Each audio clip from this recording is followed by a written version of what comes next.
Okay, so this is part two, and we're going to take up right where we left off, and that is the four mandatory parts of a resume. And specifically, we're going to go into each of these and tell you how to construct a little bit of information about each. So the first section is the contact info. Now, you might not think there's any questions on that, but there actually are a few, and there's actually some good questions, okay? Even the name, simple and straightforward, except a question I get asked quite frequently is, what if my name isn't the same? For example, what if my name is Henry, but everybody at work called me Larry for some reason? Okay? Or, much more common, my name is Helen Clayton, but I'm married and my name used to be Helen Evans. So really, all that we're dealing with here is we don't want someone to be fact-checking our resume, call to verify your employment somewhere, and say, hi, I'm calling to find out about Henry Williams, and have them say, I don't know any Henry Williams. Henry Williams never worked here. Okay? So just put the other name in parentheses. Put it right there. This says that in the case of the male, I'm Henry Williams, but I'm also known as Larry. In the case of the female, Helen Clayton. And my maiden name is Evans, and that may be what I'm known by. Now, when someone calls to verify your employment, they're going to say something like, hi, I'm calling to check on Helen Clayton. She may actually be known as Helen Evans when she worked there. At which point in time the person says, oh, Helen Evans, yeah, she worked here. And we've solved the problem. The parentheses thing also works in other areas. For example, another common question is, what happens if my company went out of business or moved or changed its name?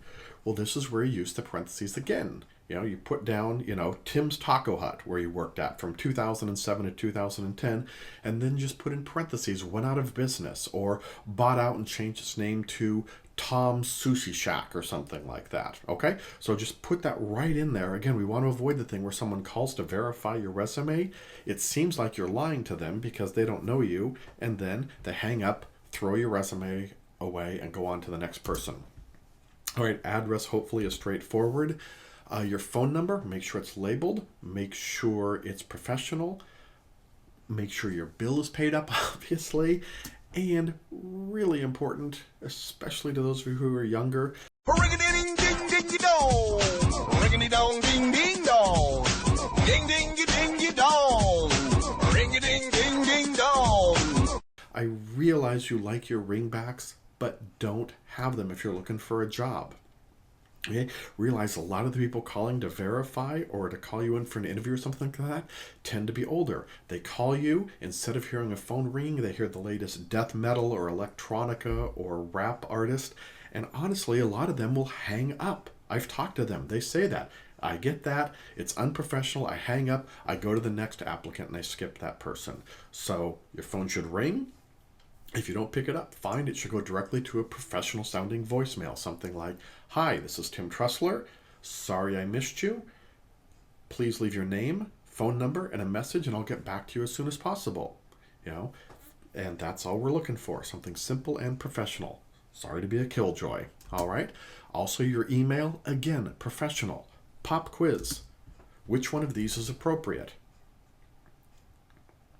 Okay, and as much as you're all dying to say number 2, I think we all see that the only appropriate email address here is number 1. Even 3, 4, and 5, it's frivolous, or heaven help you, if you have email address number 5 and your resume ends up being read by someone, or you end up being evaluated by somebody who has one of those, don't blame me, I voted for the American bumper sticker, okay? So keep it simple, your name, that's it, nothing else, okay? At least for your resume email. A couple of quick points on that also that I get asked. Don't have a joint married email. It's Tim Trussler, not Tim and Gwen Trussler, okay? Also, if your name's real common, let's say you're John Smith or something like that, that email address is taken, don't worry about it. Add a few numbers on it. No one's going to raise an eyebrow or even think twice about an email address of, John Smith 2367. at gmail.com. So that's fine, okay? But again, simple, professional, your name only. That's all we're looking for.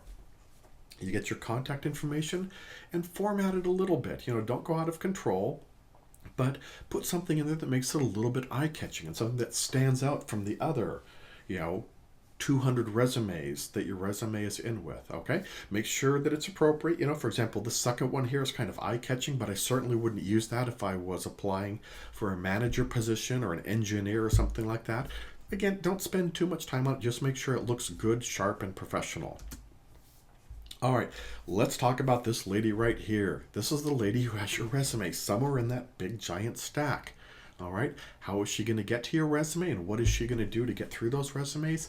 Simple. She's not going to read your resume. Okay, this is where that summary section comes into play. She's not going to read the whole resume. She's going to read your summary section and then decide if she wants to read it or not. If she doesn't like your summary section, she's done. Okay, that's all she's going to do. So what are some possible summary sections you can use?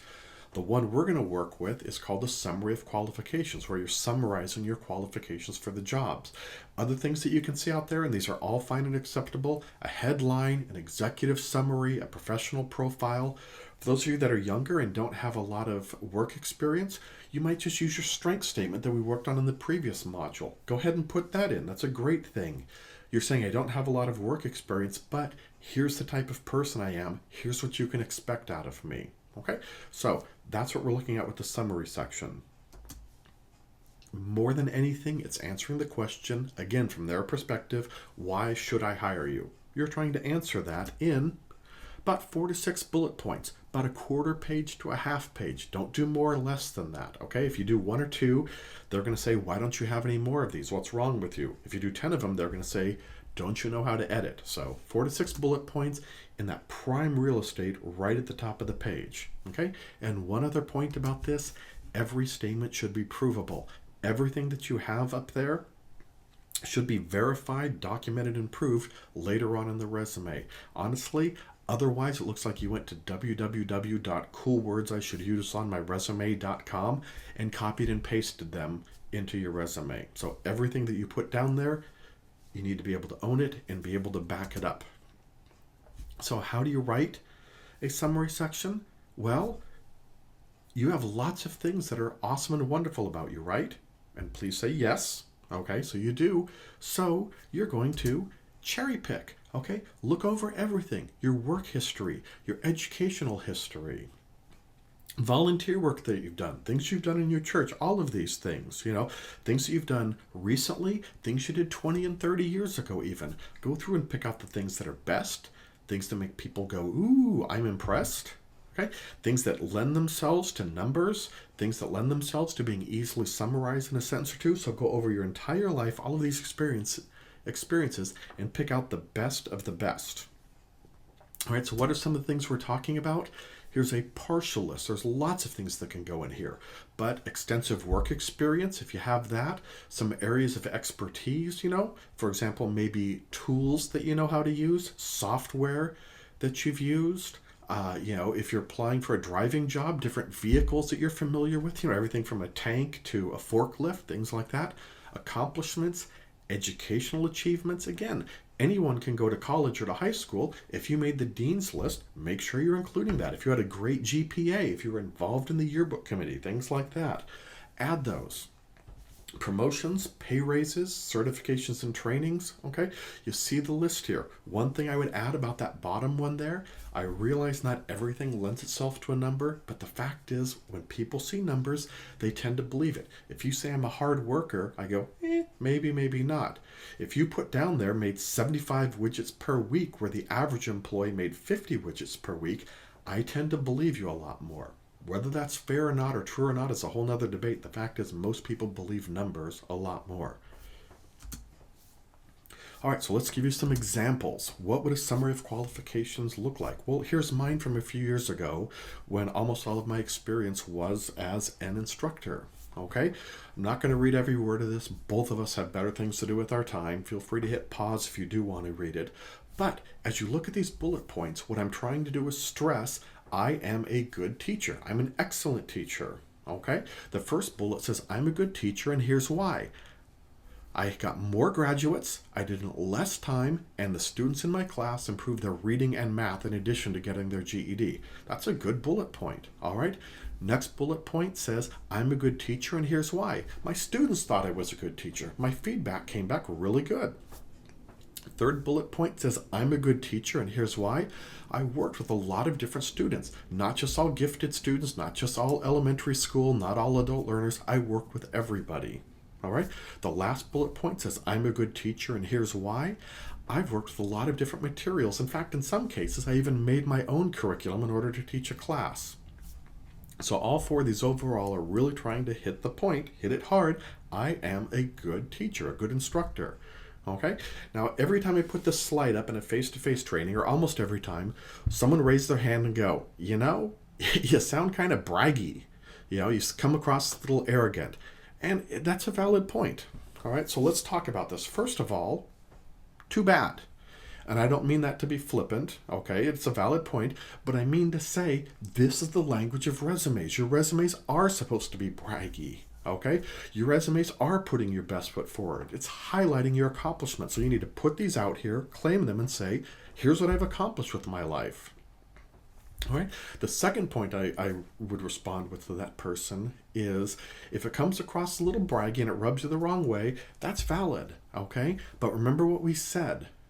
Making a resume is an art, not a science. And if I send this resume out to 100 people with these bullet points, I'm sure that, 2 or 5 or 10 people go, boy, this guy's sure full of himself.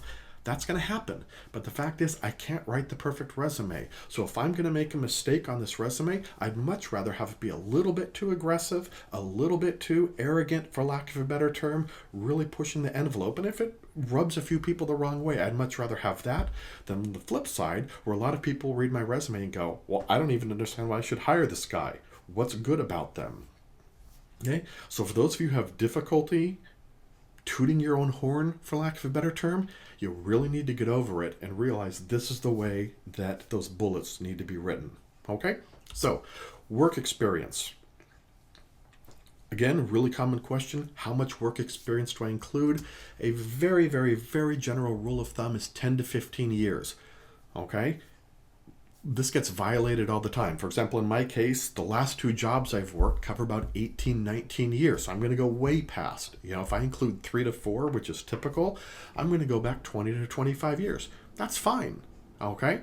On the flip side, if you're, again, 19 years old, ready to graduate, something like that, and your past work experience might be just working at Wendy's in the summer, doing babysitting and mowing lawns and doing yard work around the neighborhood, working at your parents' store for 10 to 20 hours a week during the school year, nothing wrong with that. In fact, that's good.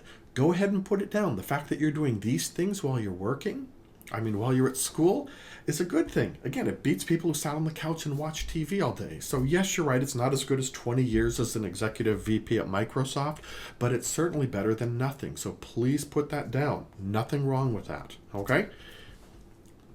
You do need to deal with some problem areas. For those of you who have gaps in your work history, you need to start thinking about how you're going to fill that in. If it was disability, if you're a homemaker, if you took some time off, things like that, you need to start saying, here's how I'm going to deal with that. Here's how I'm going to fill these gaps in. Okay? And I like to use what I call the straight line test. And what that means is everything that you said in that summary of qualifications, I can draw a straight line from that to at least one place, and hopefully more than one in the resume that backs that up. Let me show you what I mean. Here's Chloe Zabatsky. And she's claiming that she's an expert in juggling multiple projects. Do we believe her? Of course not. We're HR. We don't believe anyone because everybody lies to us in order to get the job. Okay? Understand that, by the way. Everybody lies to HR, so they don't believe you. Okay? But I look down on her resume under this personal assistant and I see, planned 2 major relocations, assisted in site selection, worked with an architect on interior design, and oversaw equipment, furniture, telecommunication setup without interruption in operations. Okay?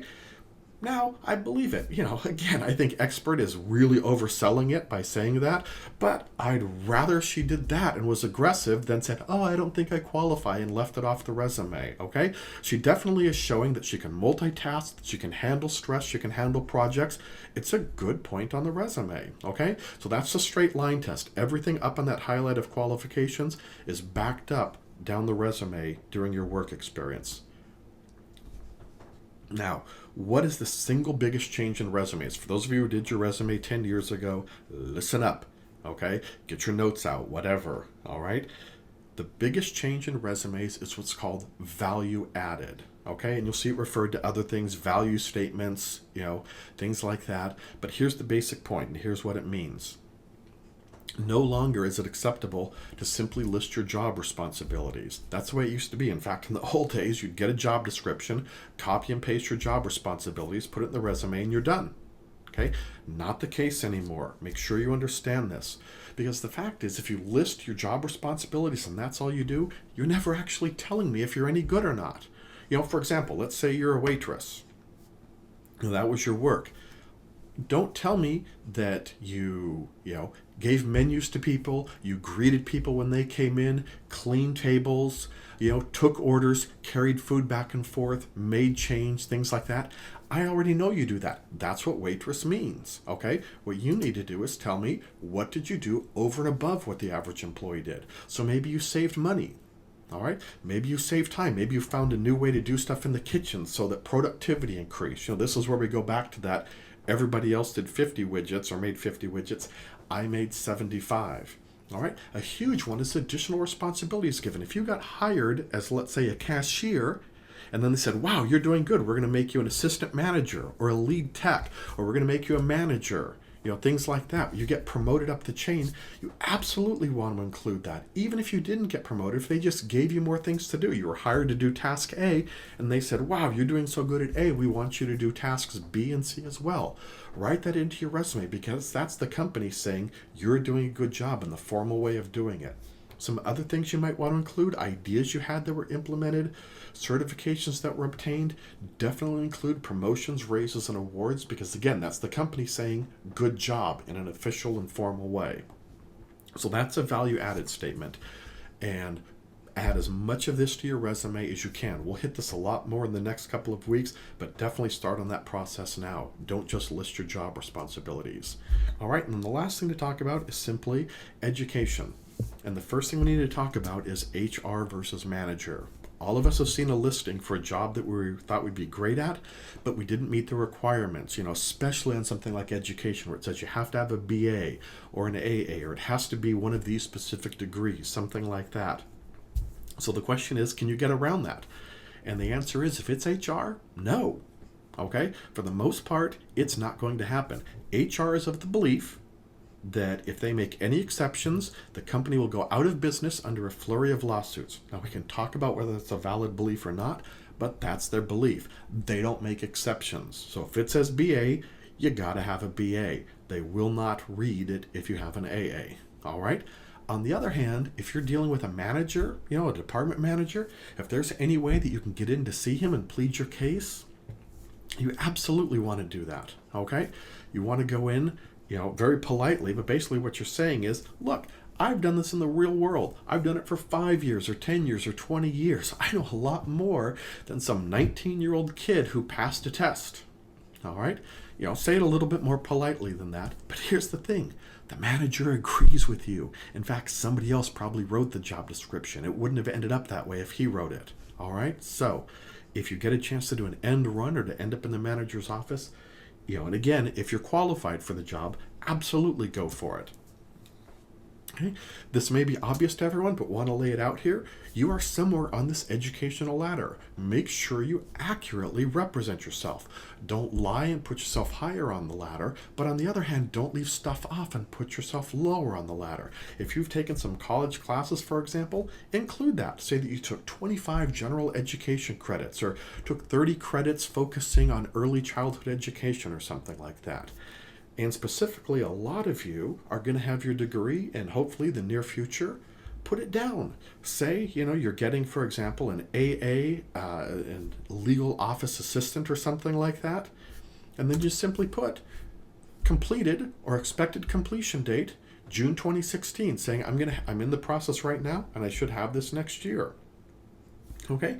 And then the last thing is, again, for those of you who might not have a lot of education or are just starting off in this, include certifications and trainings, okay? The point is you're trying to tell the person looking at your resume that you actually can learn. If all they see is high school graduate or a non-completer and they see no education other than that, they're going to think, this is probably a person who can't learn. So you want to make sure and demonstrate that to them. All right? So where are we at now? We're finished up with this. You're going to move on to your assignment. you're going to be completing a first draft of a resume here. So move on to that. Just to let you know, there's a couple of supplemental lectures as well. You're probably going to want to look at those as well, and then make sure you post to the discussion board. Other than that, get started and good luck.